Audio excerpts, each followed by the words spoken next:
মহান রব্বুল ইজ্জতের দরবারে অসংখ্য অগণিত শুকরিয়া আদায় করছি যে মহান আল্লাহ আমাকে এবং আপনাদেরকে এই গভীর রজনীতে আসার বসার সুযোগ করে দিয়েছেন। সেই জন্য এই মহান মালিকের দরবারে উচ্চ সুরে আওয়াজ দিয়ে একটিবার শুকরিয়া আদায় করি, বলুন আলহামদুলিল্লাহ। লক্ষ কোটি দরুদ ও সালাম সরকার কায়নাত সৈয়দুল মুরসালিন ফাখরে মওজুদাত, যিনি রাসূলদের রাসূল, যিনি নবীদের নবী, যিনি ইমামদের ইমাম, যার নাম আসমানে আল্লাহ পাক রেখেছেন আহমদ, জমিনে রেখেছেন মুহাম্মদ, যিনি আমার আপনার কলিজার টুকরা, যিনি অসংখ্য গণিত নবীদের রসুল, রসুলদের রসুল, নবীদের নবী, কোটি কোটি উম্মতের নবী, সেই রসুল আমার আপনার আকা সরকারে কায়নাত মুহাম্মদুর রাসূলুল্লাহ সাল্লাল্লাহু আলাইহি ওয়াসাল্লামের উপর একটি বার দুরূদ শরীফ পড়ুন, বলুন সাল্লাল্লাহু আলাইহি ওয়াসাল্লাম।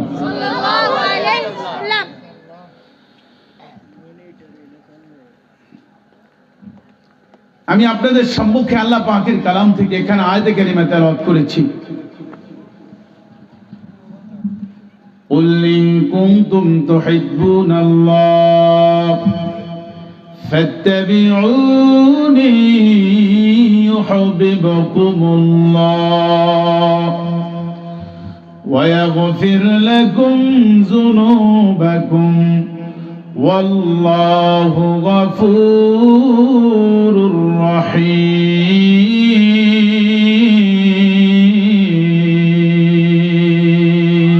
আল্লাহু আকবার। আল্লাহ রাব্বুল আলামিন বলেন, কুল লগো আমার হাবিব, আপনি বলে দিন, তুহিব্বুনাল্লাহ, কেউ যদি আমি আল্লাহকে পেতে চায়, কেউ যদি আমি আল্লাহকে ভালোবাসতে চায়, তারা যেন আগে নবী আপনার অনুসরণ করে, ফাত্তাবিউনি ইউহিব্বুকুমুল্লাহ। আমার আল্লাহ রাব্বুল আলামিন জানায় দেয়, ওগো আমার হাবিব, যারা আপনাকে অনুসরণ করবে, অনুকরণ করবে, আমি আল্লাহ রাব্বুল আলামিন আমার ওই বান্দাকে, ওই বান্দিকে মহব্বত করি, ভালোবাসি। একটা জবানও বন্ধ রাখবেন না, মায়ার সুরে বলা যাবে ইয়া রাসূলুল্লাহ। এ আমার ভাই বাবাজিরা গো, আমার আল্লাহ রাব্বুল আলামিন বলেন, যে ব্যক্তি আল্লাহ রাব্বুল আলামিনকে মহব্বত করতে চায়, তবে আগে কি বলছে, ফাত্তাবিউনি। এ দুনিয়ার মানুষ, আল্লাহ রাব্বুল আলামিন জানিয়ে দেয়, তোমরা যদি আমার বন্ধুর মহব্বত করো, অনুসরণ করো, অনুসরণ হচ্ছে আল্লাহ রাব্বুল আলামিনের ইবাদত, ঠিক কিনা বলেন? আমার নবীর অনুসরণ, আমার নবীর অনুসরণ হচ্ছে নবী কি করেছেন। আমার নবী নামাজ পড়েছেন কি পড়েন নাই? নবীর নামাজ পড়া, এটা হচ্ছে আমার আপনার জন্য অনুসরণ। তবে শুনুন, এ কচু উপজেলার বাবাজিরা গো, আল্লাহ রাব্বুল আলামিন বলেন, আমার বন্ধুকে মহব্বত করতে হবে। মহব্বত কেমন ভাবে করতে হবে গো? আমি যদি বলতে চাই, নবীজির একজন সাহাবী হযরতে মুআজ, কি বলেন তো, মুআজ, দেখেন নবীকে কেমন ভালোবেসেছেন। মুআজ ইবনে জাবাল একজন খ্রিস্টান ঘরের সন্তান। কিসের সন্তান? খ্রিস্টান ঘরের সন্তান মুআয ইবনে জাবাল নবীকে কত মহব্বত করেছে, শুধু সেই কথাটাই আমি বলতে চাই। আমার ভাই বাবা জিরা গো, ও কচুয়ার বাবারা, আল্লাহ রাব্বুল আলামিনের কত বড় আশিক, আমার দয়াল নবীর কত বড় আশিক। দেখুন, আমার নবী মক্কা থেকে 40 জন সাহাবী মদিনা শরীফের মধ্যে পাঠায়। কয়জন? 40 জন সাহাবী। দেখেন 40 জন সাহাবী কোথায় পাঠাইছে? মদিনায় পাঠাইছে। কেন পাঠাইছে? আমার বাবাজিরা গভীর মনোযোগ দিয়ে শোনেন। আমার নবী সাহাবীদেরকে বলে, ও আমার সাহাবীরা রে, তোমরা মদিনা যাও। মদিনায় আমার নানার দেশ, নানার বাড়ি, সেই মদিনায় যা ইসলাম প্রচার করো। মক্কা থেকে সবাই দৌড়াইয়া কাফেলা নিয়ে কোথায় আসলো জানেননি? সবাই দৌড়াইয়া মদিনা শরীফের মধ্যে আসে। কন্যা আল্লাহু আকবার। মদিনা আসার পর যখন ইসলামের দাওয়াত শুরু করে দেয়, ইসলামের দাওয়াত দেয়, ইসলামের দাওয়াত দিতে দিতে এক যুবক, যার কথা আমি একটু আগে বললাম, ছোট্ট একটা ছেলে, বলেন তো এখানে ছোট বাচ্চারা আছে না নাই? এখানে 70 বছর থেকে শুরু করে 10 বছর পর্যন্ত অনেকে আছে, ঠিক কিনা বলেন? মুআয ইবনে জাবাল, তার বয়স কম, মাত্র 7 বছর। কয় বছর? দেখেন আমার বাবারা, মুআয ইবনে জাবালের বয়স মাত্র 7। মাত্র কত? 7। কিতাবের মধ্যে আসছে মুআয ইবনে জাবাল ছোট্ট শিশু। এইভাবে যারা ছোট্ট ছোট্ট বাচ্চারা ওয়াজ শুনতেছে, মুআয ইবনে জাবালও সেই সাহাবীদের ওয়াজ শুনতেছে। সাহাবীদের কাছ থেকে আমার নবীর ভালোবাসার কথা শুনে এই ছোট্ট শিশু মুআয সেই নবীর জন্য দেওয়ানা হয়ে যায়, নবীর জন্য পাগল হয়ে যায়। মুআয ইবনে জাবাল নবীর জন্য তো পাগল পারা হয়ে গেছে। আল্লাহর নবী সরকারে কায়নাতকে এত মহব্বত করা শুরু করেছে, হাদিসে পাকের মধ্যে আছে 40 জন সাহাবী যখন মদিনা থেকে বিদায় হয়ে চলে যাচ্ছে, মদিনার দিকে রওনা হয়ে গেছে, মুআয ইবনে জাবাল চোখের পানি ফালায়া ফালায়া কান্না করে, হে নবীর সাহাবীরা রে, তোমরা যেই নবীর আলোচনা করেছ, যেই নবীর মহব্বতের কথা বলেছ, সেই নবীকে দেখতে পারলাম না, আমার কপাল ভালো না। তবে শুনো শুনো, আমি একজন খাজরাজ বংশের সন্তান, আমার বাবা একজন ইহুদি, সেই ইহুদির সন্তান মুআয ইবনে জাবাল নবীর জন্য পাগল হয়ে যায়। 40 জন সাহাবী মক্কাতুল মুকাররমায় চলে গেছেন। কিছুদিন পর আমার নবী সাল্লাল্লাহু আলাইহি ওয়াসাল্লাম আবার 70 জন আনসারী সাহাবীদেরকে আবার মদিনা পাঠায়। মদিনা পাঠানোর পর আমার বন্ধুরা গভীর মনোযোগ দিয়ে শুনেন, আমার নবী 70 জন সাহাবী পাঠাইছে। প্রথম পাঠাইছে 40 জন, তারপরে পাঠাইছে কয়জন? 70 জন। 70 জন সাহাবীরে আবার মদিনা পাঠাইছে। 70 জন সাহাবীরা যখন আবার নূর নবীর গুণগান গাওয়া শুরু করলো, মহব্বত করা শুরু করলো, নবীর প্রেমের কথা বলা শুরু করলো, দেরি করে নাই, দেরি করে নাই, মুআয ইবনে জাবাল নবীর প্রতি আরো ভালোবাসা বেড়ে গেল, নবীর প্রতি আরো আন্তরিক বেড়ে গেল। মুআয ইবনে জাবাল কান্দে, চোখের পানি ফেলায়া, বলেন আল্লাহু আকবার। মুআয ইবনে জাবাল 70 জন সাহাবীর যে লিডার, লিডারকে বলে, তোমাদের মধ্যে নেতাকে? একজন হাত উঠে বলে, আমি নেতা। কই, তোমার কাছে আমার একটা আরজি, তুমি যখন মক্কা যাইবা নবীর কাছে আমিও যাব, মক্কাতুল মুকাররমায় আমি নবীর হাতে হাত দিতে চাই। মুআয ইবনে জাবাল ছোট্ট মানুষ, তার কথাটা গুরুত্ব দেয় না। সমাজের মধ্যে ছোট্ট বাচ্চারা কথা বললে যেমন আমরা গুরুত্ব দেই না, ঠিক কিনা বলেন? ঠিক কিনা? ছোট বাচ্চাদেরকে আমরা তো গুরুত্ব দেই না। 70 জন সাহাবী এবং বিশিষ্ট অনেক সাহাবায়ে কেরাম আছেন, তাদের মধ্যে ছোট্ট বাচ্চা, সে রাসূল পাক সাল্লাল্লাহু আলাইহি সাল্লামের হাতে হাত দিয়ে সে বায়াত গ্রহণ করতে চায়। এই কথাটা হাস্যকর মনে করেছিল অন্যান্য সাহাবীরা, ঠিক কিনা বলেন? মুআয ইবনে জাবাল, দেখেন কত ভালোবাসা ছোট্ট শিশুর মধ্যে।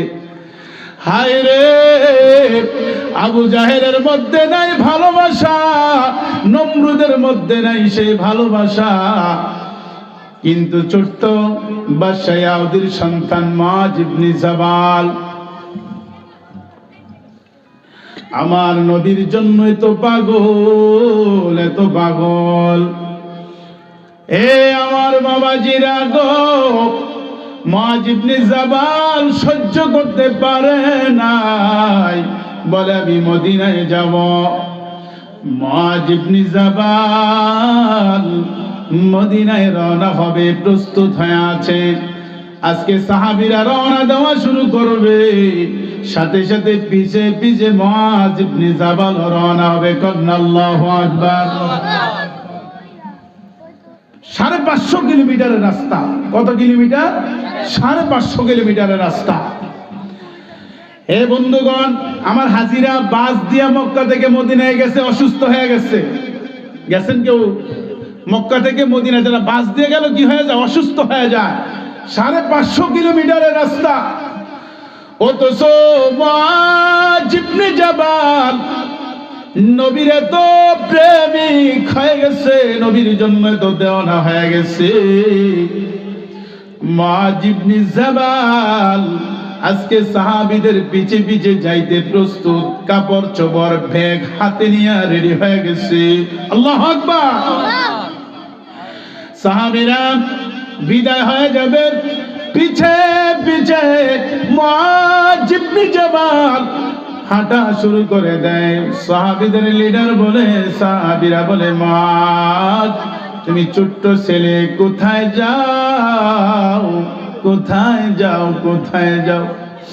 মুআয বলে, তোমরা যেদিকে যাও আমি সেদিকে যেতে চাই।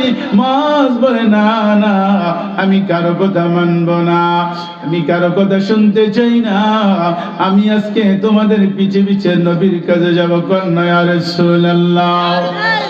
এ আমার বাবাজিরা গো, আজকে নবীর প্রতি কার কার ভালোবাসা আছে? দুইটা হাত তুলে দেখান। নারে তাকবীর, আল্লাহু আকবার। নারে রিসালাত, নারে রিসালাত, নারে গাউসিয়া। আপনারা মাশাআল্লাহ, আপনাদের ঈমানি জজবা আছে, কিন্তু এই মুহূর্তে যারা ঘরের মধ্যে শুয়ে আছে তারা দামি না আপনারা যারা এখানে বসে আছেন জান্নাতের বাগানে, আপনারা দামি। এই আমার বাবারা,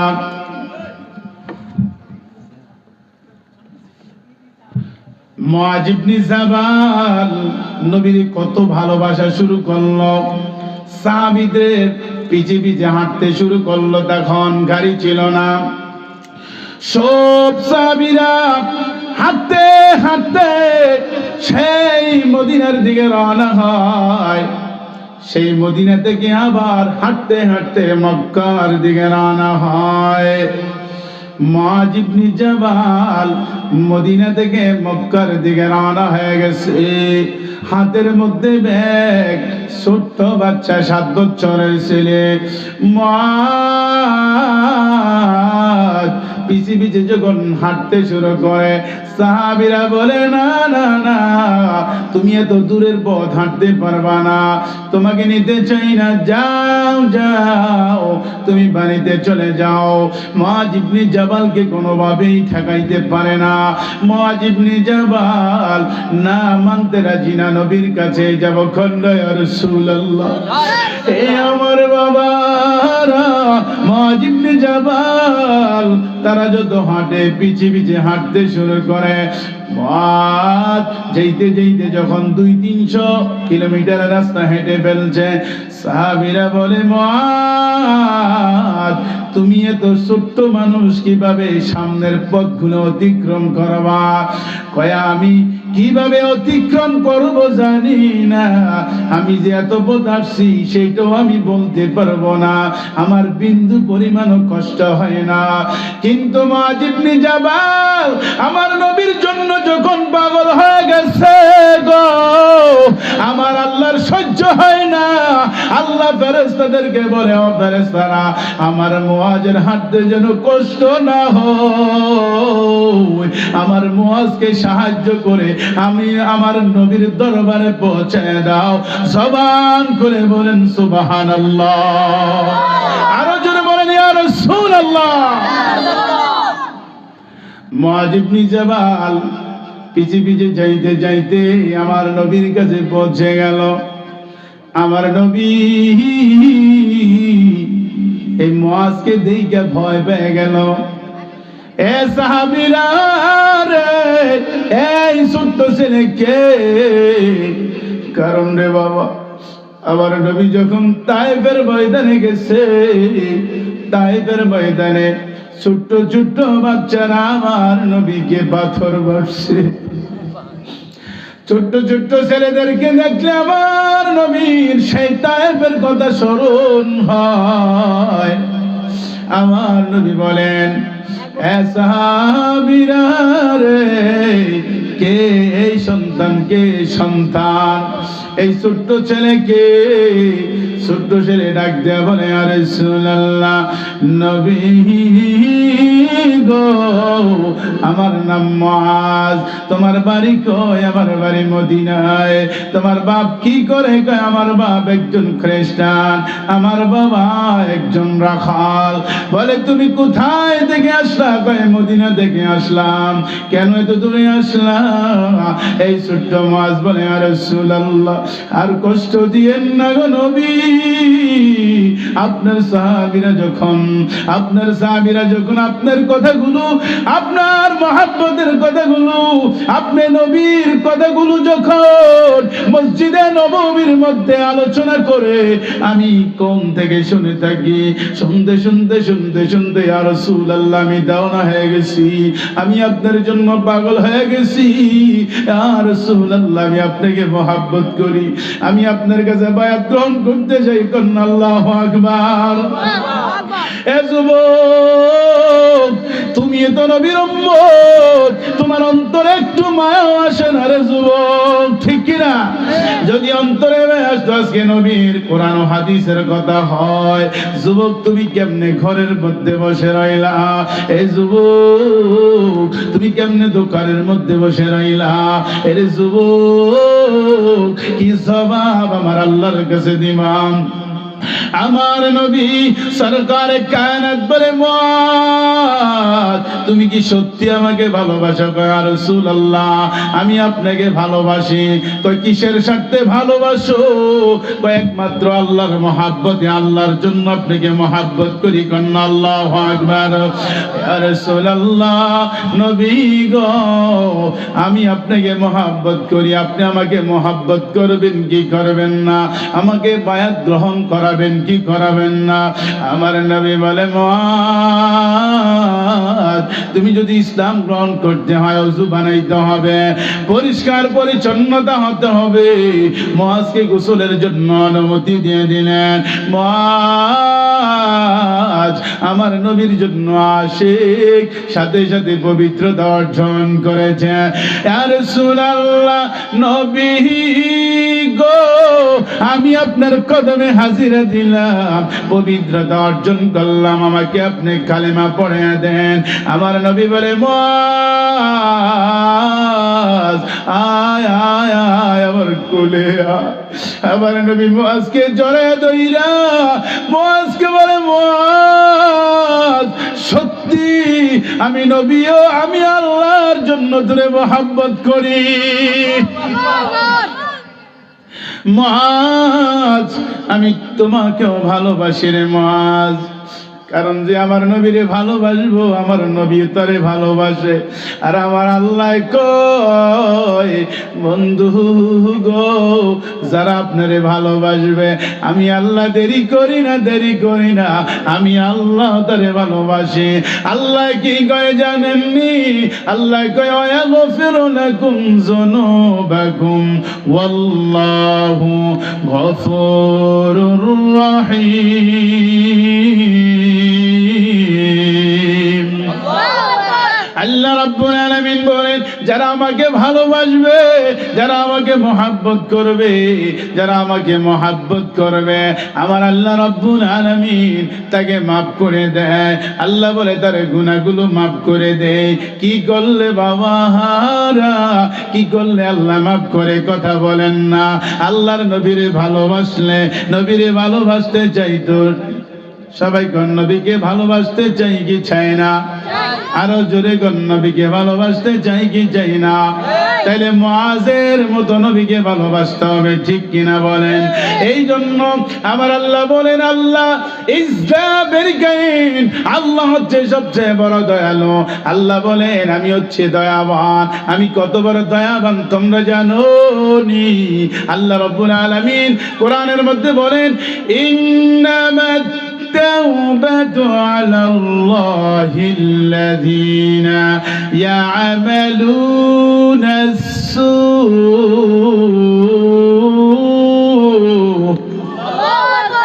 بجهالة ثم يتوبون من قريب।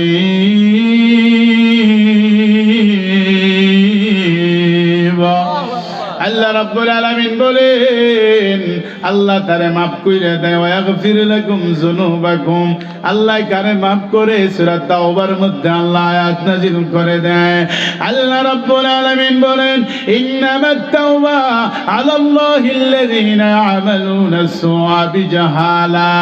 আমার বন্ধুরা রে, ও আমার বাবারা, গভীর মনোযোগ দিয়ে শোনেন।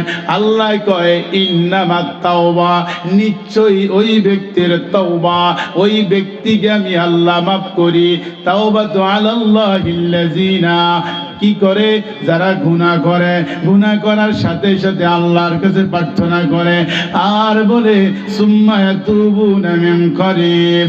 আল্লাহ কয়, যারা গুনাহ করার সাথে সাথে আমার আল্লাহর কাছে প্রার্থনা করবে, আমার আল্লাহ রাব্বুল আলামিন দেরি করে না, সাথে সাথে তার তওবা আসমানে পৌঁছে দেয়। জোরে কোন সুবহানাল্লাহ।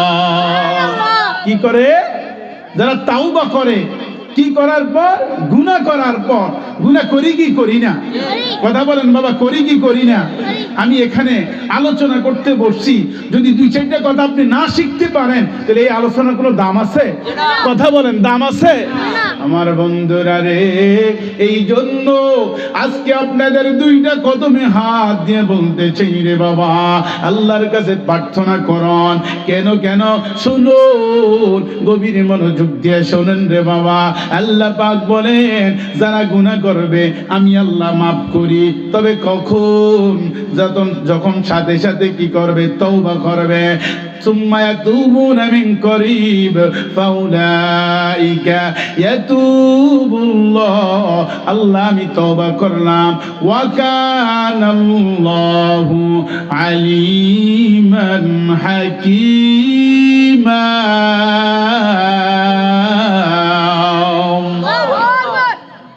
আল্লাহ রাব্বুল রব্বুল আলামিন বলেন আমি হইলাম দয়াবান, আমি হইলাম দয়ালু। হে দুনিয়ার মানুষ, গভীর মনোযোগ দিয়ে শোনো রে বাবা। এ বাবা, তোমার ভালোর জন্য বলি, তোমার জন্য বলি, আমার জন্য বলি, আল্লাহ কত দয়াবান, কত দয়ালু। দুনিয়াতে যদি তুমি কত অপরাধ করো, আল্লাহ মাফ করে দিতে প্রস্তুত, আল্লাহ মাফ করে দেয়। অথচ দুনিয়ায় কোনো অন্যায় করলে মেম্বার তোমার বিচার করে, চেয়ারম্যান বিচার করে, এমপি বিচার করে। জোরে জোরে কোন ঠিক কিনা? আরো জোরে কোন ঠিক কিনা? দুনিয়াতে অন্যায় করলে তোমার আমার বিচার হয়, ঠিক কিনা? কিন্তু দেখুন, আপনি অন্যায় করলে আপনার সমাজের ফদ্দাইন্য আপনাকে খুঁজে, মেম্বার খুঁজে আপনাকে সালিশ করার জন্য, আপনার বিচার করার জন্য। আমার বন্ধু রে, গভীর মনোযোগ দিয়ে শোনো রে বাবা। আমার আল্লাহ কেমন আল্লাহ? আল্লাহ রাব্বুল আলামিন বলেন, বান্দা যত বড় অপরাধ করুক, আমি আল্লাহ বান্দারে খুঁজি না, আমি আল্লাহ বিচার করতে চাই না। বান্দা যদি আমি মালিকের কাছে দুইটা হাত তুলে দোয়া করে আর বলে আমি গুনাহ করেছি, একবার যদি বলে, আল্লাহ দেরি করে না, আল্লাহ সাথে সাথে বান্দারে মাফ করে দেয়। জবান খুলে বলেন সুবহানাল্লাহ। দেখেন, নবীজির একজন সাহাবীর কথা, এই আয়াতের তাফসীরে কথাটা বলতেছি। নবীজির একজন সাহাবী হযরতে সালাবা রাদিয়াল্লাহু তাআলা, নাম কি? হযরতে সালাবা রাদিয়াল্লাহু তাআলা। বাবারে আমার, দেখে নবীজির সাহাবীরা কেমন ছিল। নবীর সাহাবীরা গুনাহ করছে, গুনাহ করার সাথে সাথে তাওবা করেছে। এই আয়াতের তাফসীরে কত সুন্দর, কত সুন্দর একটা ঘটনা। হযরতে সালাবা রাদিয়াল্লাহু তাআলা নবীজির সাহাবী, বলেন তো কি? নবীজির সাহাবী হযরতে সালাবা রাদিয়াল্লাহু তাআলা একদিন রাস্তার মধ্যে গলা কাটা মুরগির মতো চিল্লে চিল্লে কান্না করে, এমন চিল্লা চিল্লি করে, এমন ভাবে কাঁদে রে বাবা। হযরতে আবু সালামার কান্দা দেখিয়া আমিরুল মুমিনিন হযরতে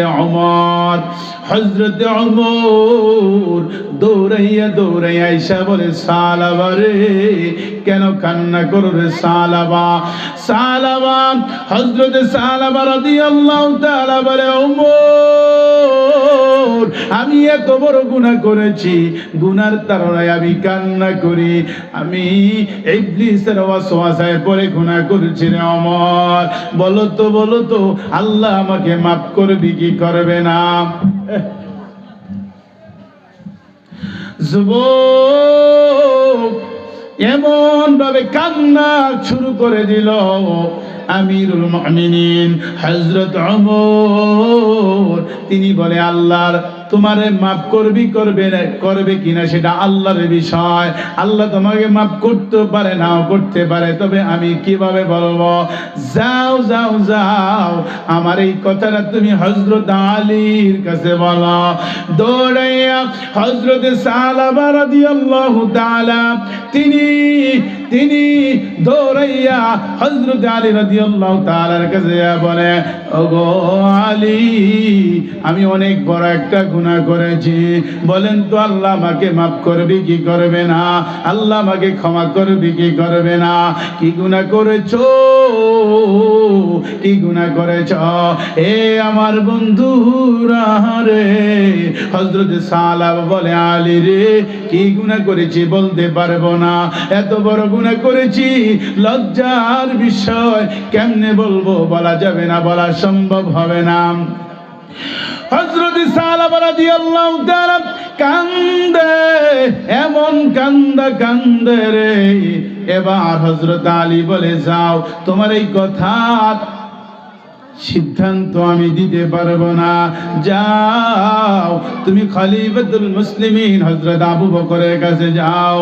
দৌড়াইয়া দৌড়াইয়া সে হযরত আবু বকর রাদিয়াল্লাহু তাআলার কাছে যায়। হযরত সালাবা যা বলে, খলিফাতুল মুসলিমিন হযরত আবু বকর, বলো তো আমি অনেক বড় একটা গুনাহ করেছি, আল্লাহ আমাকে মাফ করবে কি করবে না? আল্লাহ আমাকে ক্ষমা করবে কি করবে না? একটু জানায়া দাও আবু বকর। হযরত আবু বকর সিদ্ধান্ত দিল, এ সালাবা, তোমারে আল্লাহ মাফ করবে কি করবে না সেটা আমি বলতে পারবো না রে সালাবা, আমি সেটা বলতে পারবো না।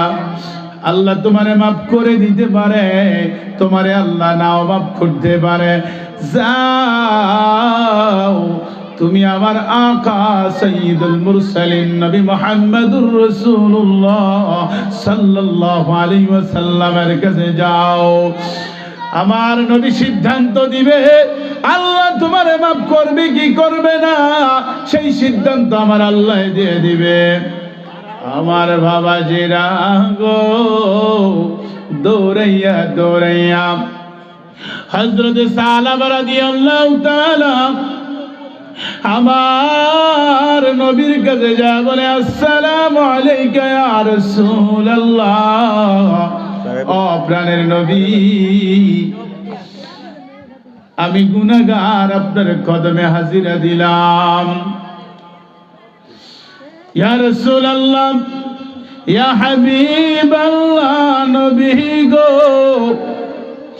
হযরতে ওমরের কাছে গেলাম, ওমর আমাকে তাড়ায়া দিল। হযরতে আবু বকরের কাছে গেলাম, আবু বকর আমাকে তাড়ায়া দিল। ইয়া রাসূলুল্লাহ, হযরতে আলী রাদিয়াল্লাহু তাআলার কাছে গেলাম, তিনিও আমাকে তাড়ায়া দিল। নবী গো, আমি চতুর্থবারের জন্য আপনার কাছে এসেছি গো নবী। ইয়া রাসূলুল্লাহ, আমি অনেক বড় একটা গুনাহ করেছি, বলেন তো আল্লাহ আমাকে মাফ করবে কি করবে না? আমার নবী বলেন, হে যুবক, হে সালাবা, কি গুনাহ করেছো বলো রে বলো। ইয়া রাসূলুল্লাহ, ইয়া হাবিবাল্লাহ, অনেক বড় গুনাহ করেছি, যেই গুনার কথা আমি মুখ দিয়ে উচ্চারণ করতেও পারবো না গো নবী। কয় রে যুবক, তুমি কি আসমান ও জমিনের চেয়ে বড় গুনাহ? কোনো আদব না, কিচ্ছু নেই। হযরত সালাবা বলে, ইয়া রাসূলুল্লাহ, আমার মনে হয় আসমান ও জমিনের চেয়েও বড় গুনাহ করেছি। আমার নবীজি আবারও সালাবাকে বলে, সালাবারে তাইলে বলো কি গুনাহ করেছো? এবার হযরত সালাবা বলে, ইয়া রাসূলুল্লাহ, আমি এমন গুনাহ করেছি যেই গুনার কথা বলতে আমার খুব লজ্জা হয়। আমরা গুনাহ করি কি করি না? গুনার তো একটা কি আছে, সীমা আছে। হযরত সালাবা বলে, ইয়া রাসূলুল্লাহ, নবী গো, এত বড় গুনাহ করেছি যা বলতে আমার লজ্জা হয়। নবীজি আবার বলে, সালাবা, তুমি কি জান্নাত ও জাহান্নামের চেয়ে বড় গুনাহ করেছো নাকি? হযরত সালাবা বলে, ইয়া রাসূলুল্লাহ, আমার মনে হয় আমি জান্নাত ও জাহান্নামের চেয়েও বড় গুনাহ করেছি। নাউজুবিল্লাহ। আমার নবীজি হযরত সালাবাকে বলে, সালাবা, তাহলে কি গুনাহ করেছো বলো? সালাবা বলে, ইয়া রাসূলুল্লাহ, আবার বলতে খুব লজ্জা হয়। এ আমার বন্ধুরা রে, এ আমার বাবাজিরা, হযরত সালাবা রাদিয়াল্লাহু তাআলা নবীর কাছে বর্ণনা দেয়, ইয়া রাসূলুল্লাহ, আমার গুনার কথা আমার বলতে লজ্জা হয়। তাহলে কি গুনাহ করেছো? তুমি কি আমার আরশে আজিমের চেয়ে বড় গুনাহ করেছো? ইয়া রাসূলুল্লাহ, আমার মনে হয় আরশে আজিমের চেয়ে বড় গুনাহ করেছি। কয় তুমি কি আমার আল্লাহর চেয়েও কি বড় গুনাহ করেছো? কয় ইয়া রাসূলুল্লাহ, আল্লাহ তো সবচেয়ে বড়, এত বড় তো গুনাহ করা যায় না, আল্লাহর উপর কোনো তুলনা হয় না।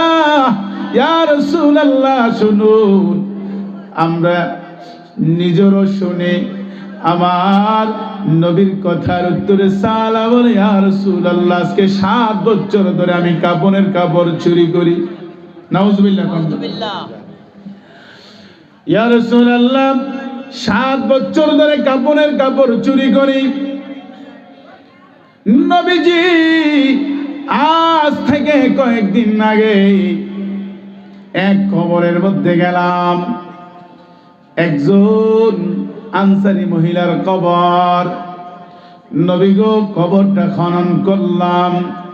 খনন করে যখন কাপনের কাপড়টা ধরলাম, নবী,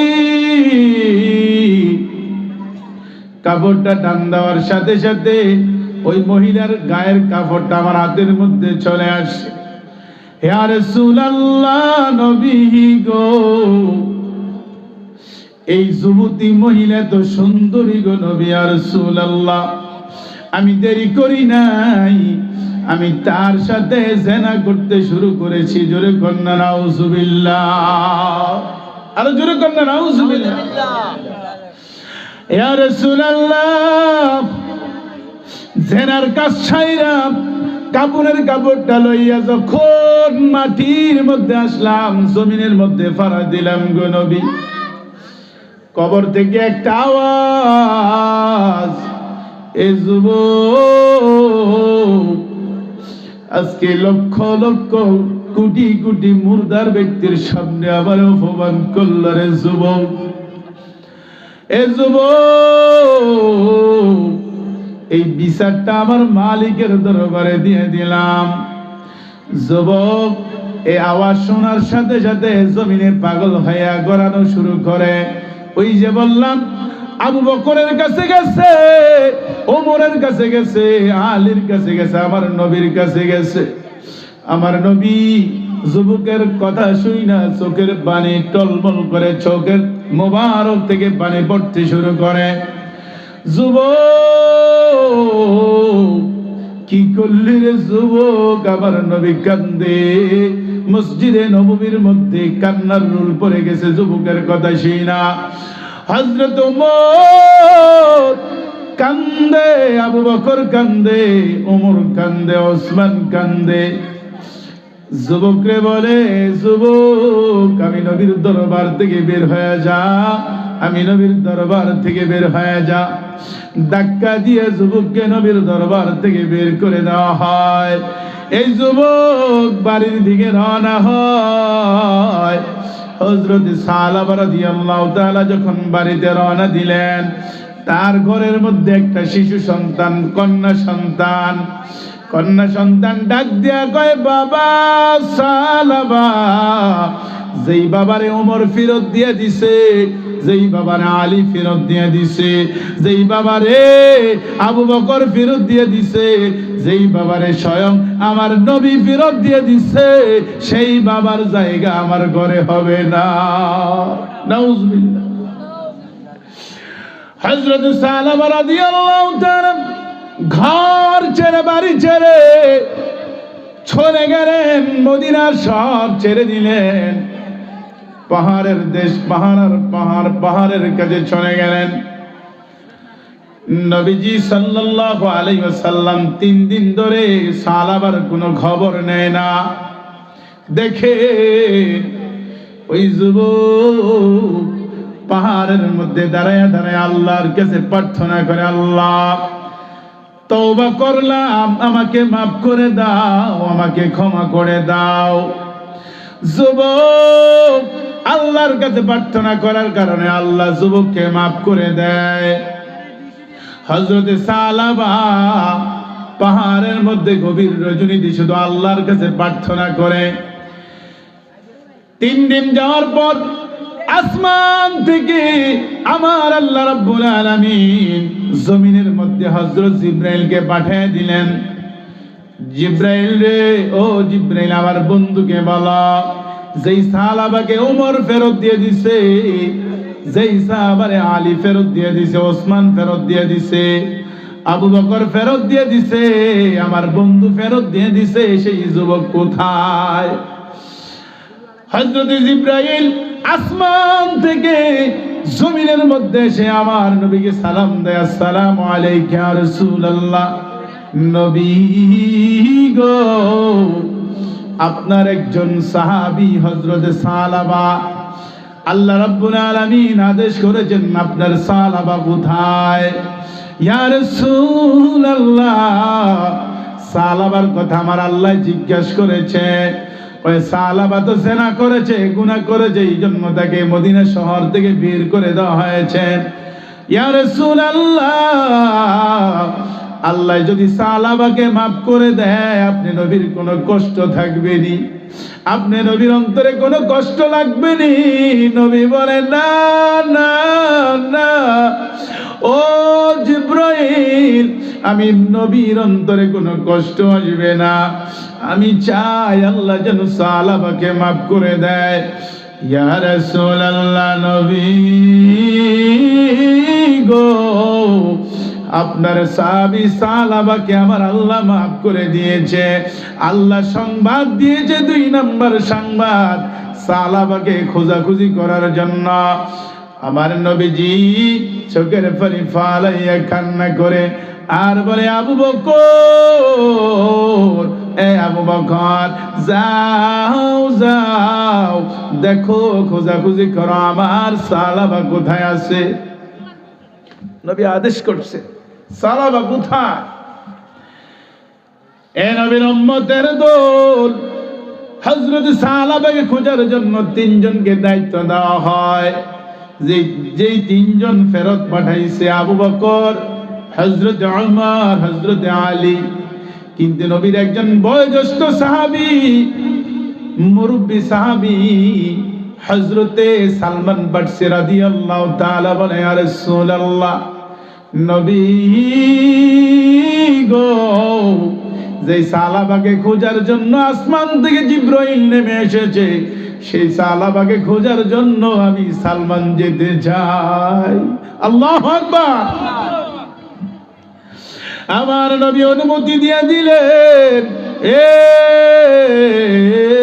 সাহাবী, যাও যাও যাও, তোমাকে অনুমতি দেওয়া হলো, যাও, তুমি সহ 4 জন মিলে খোঁজা শুরু করো। খুঁজতে খুঁজতে খুঁজতে খুঁজতে কোথাও পাওয়া যায়নি। হযরত ওমর দিন শেষে কান্না শুরু করে দেয়, হায় রে, আল্লাহর এই প্রিয় বান্দা হযরত সালাবা কোথায় গেল রে। হযরত সালাবা রাদিয়াল্লাহু তাআলাকে খোঁজার জন্য 4 জন সাহাবী দিন শেষ করে দিল। এমন সময় সূর্য যখন অস্ত যাবে, একজন রাখালের সাথে দেখা হয়। এ রাখাল ভাই, একজন লোক এই এলাকার মধ্যে দেখছেননি, আজকে 3 দিন ধরে তার খোঁজ খবর পাওয়া যায় না। রাখাল বলে, তুমি কে? আমি চিনি না। অতএব কোন যুবককে ওই এলাকায় দেখা যায় না। তবে রাত্রি যখন গভীর হয়, ওই একটা পাহাড় দেখা যায়, পাহাড়ের মধ্যে চিল্লাচিল্লির আওয়াজ শোনা যায়। আমাদের বাচ্চারাও ঘুমাইতে পারে না। আল্লাহু আকবার বলেন।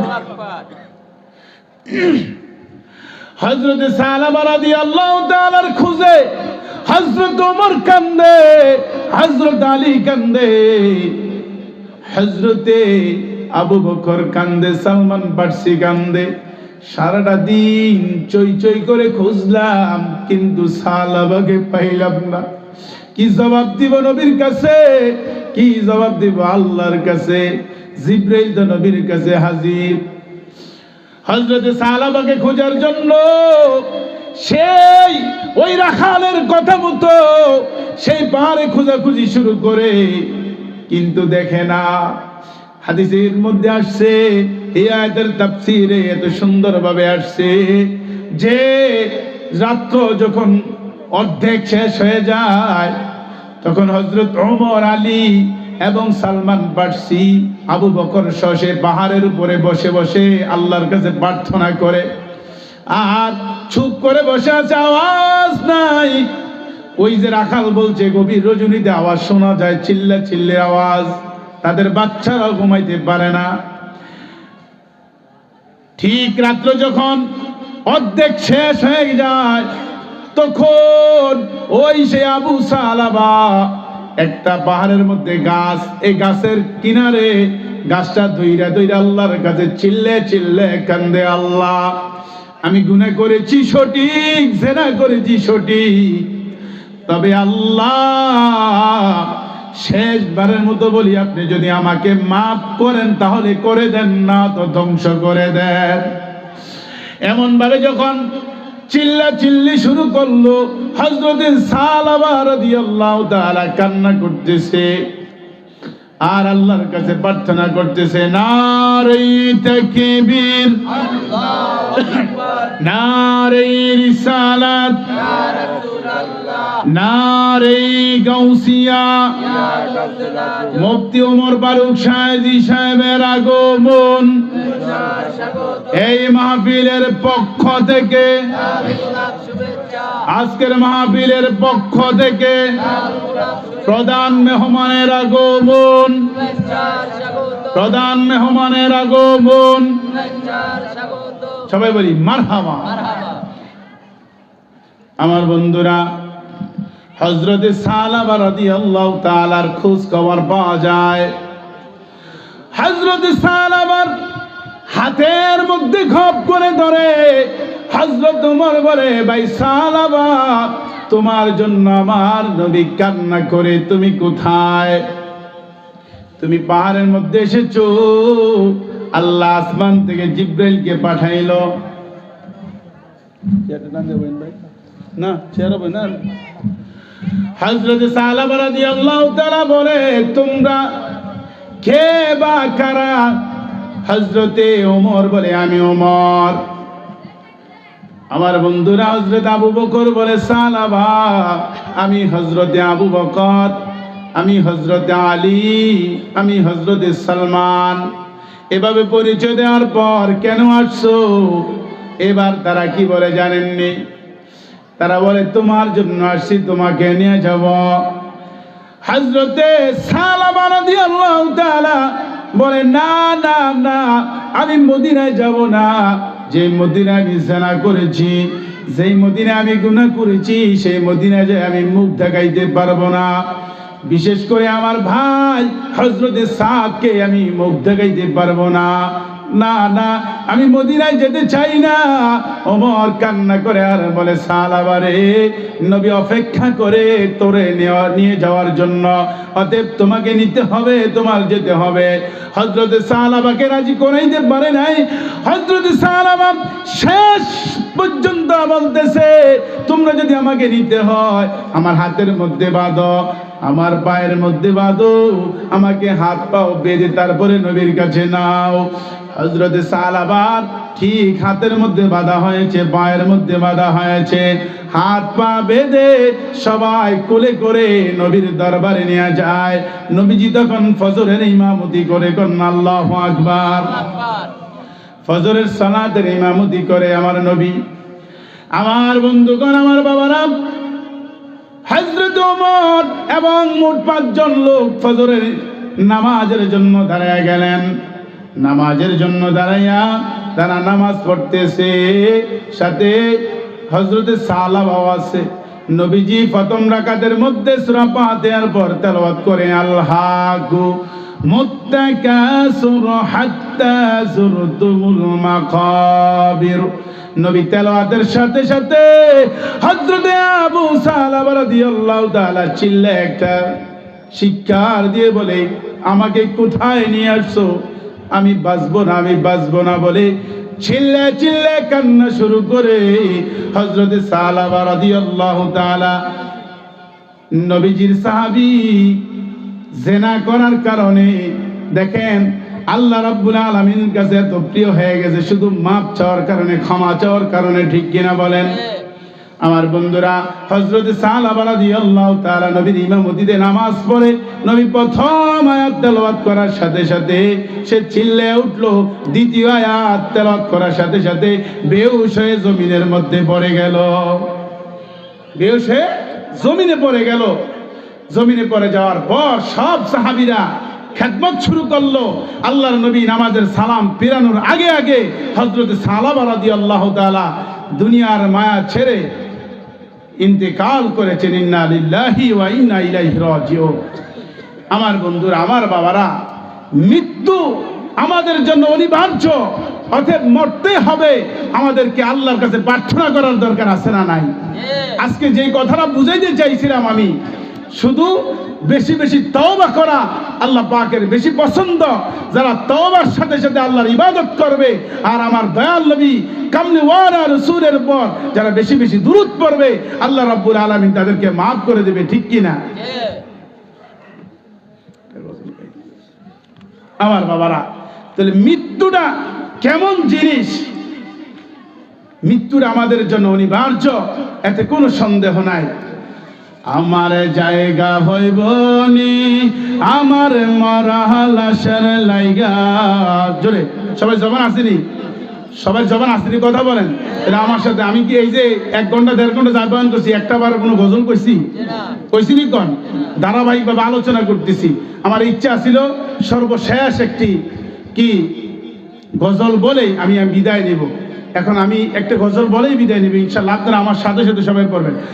আমার জায়গা হইব নি আমার মরা লাশের লাইগা, বলেন আমার জায়গা হইব নি আমার মরা লাশের লাইগা।